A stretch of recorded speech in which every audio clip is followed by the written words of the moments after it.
Hello, so today I'm going to show you how to swap out the driver's side windshield wiper blade. It's the same for the passenger side, except that's on the other side.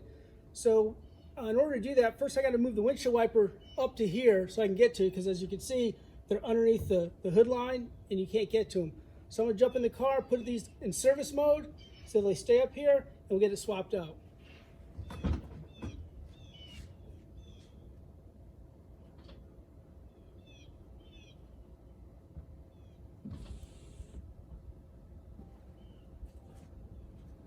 All right, got that done.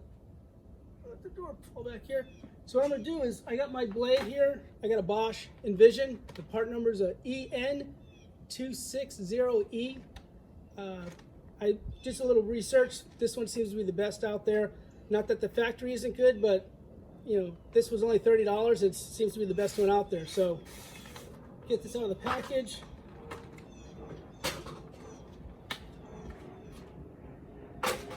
It comes with several little clips, but in the package.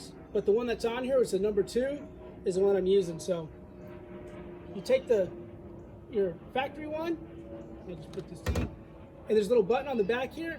You push it in, and then you slide up, and this comes off. Take the new one, line it up, whether it's a factory one or an aftermarket one. Slide it in, it locks into place. Drop it down. It's all set.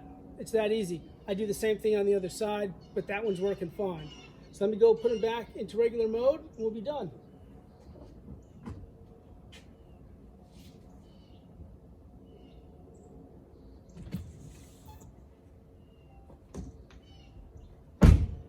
And that's it. It's that quick, that easy. And do the back one. I'll show that in another video, since that's a little bit more involved. But this one here, we're all set. So I appreciate you watching. As always, if you have any questions, send me an email or leave me a comment. I'll try to answer as quickly as I can. Thank you.